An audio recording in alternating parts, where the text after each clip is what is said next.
दोस्तों कुछ दिन पहले मैंने एक वीडियो बनाया था जिसे मैंने बताया था कि आखिर चांद धरती पर क्यों नहीं गिरता।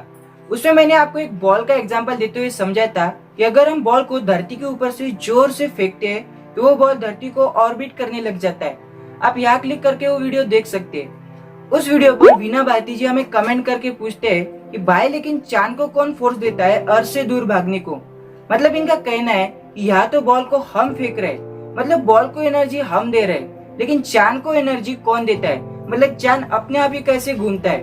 भाई सिर्फ चांद ही क्यों, हमारी पृथ्वी भी तो सूरज के चारों तरफ चक्कर लगाती है।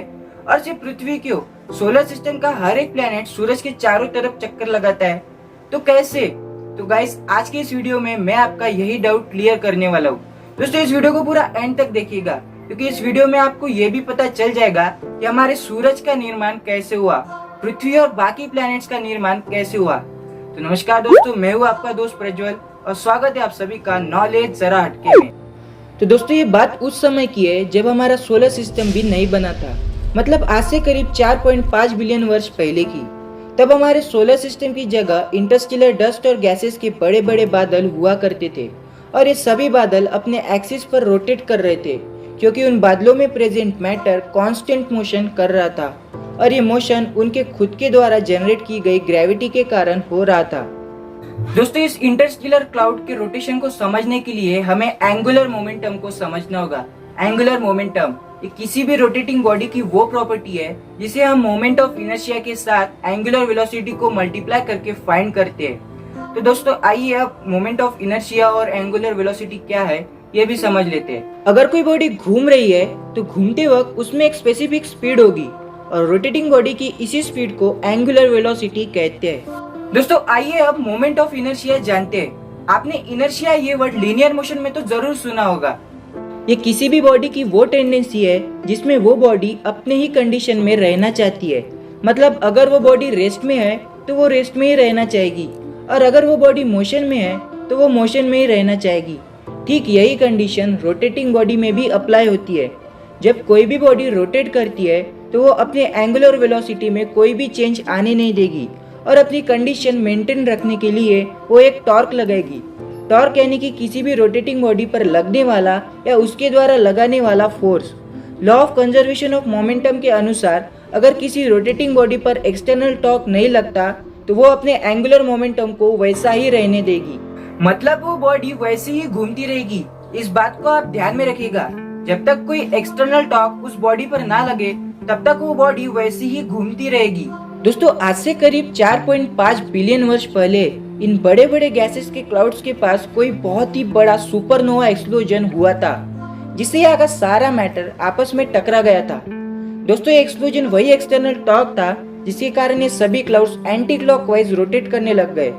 उस एक्सप्लोजन के कारण इन सभी क्लाउड्स के टुकड़े टुकड़े हो गए, और इनका एंगुलर मोमेंटम भी इन टुकड़ों में बढ़ गया।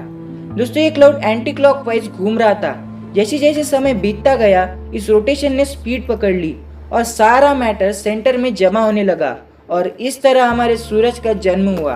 दोस्तों इस सूरज के चारों ओर उस इंटरस्टेलर डस्ट के क्लाउड्स का बचा कुचा मैटर था, और बाद में इसी मैटर से हमारी धरती और बाकी प्लैनेट्स का निर्माण हुआ।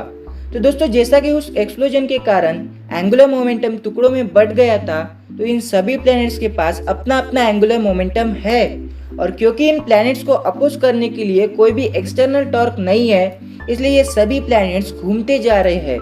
तो दोस्तों अब आप ये तो समझ गए कि आखिर अंतरिक्ष में सभी चीजें घूमती क्यों है, हमारे सूरज और बाकी प्लैनेट्स का निर्माण कैसे हुआ।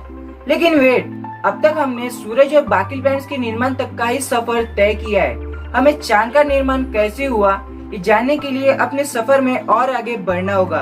तो चलिए दोस्तों अपनी कमर की पेटी कस के बांध लीजिए।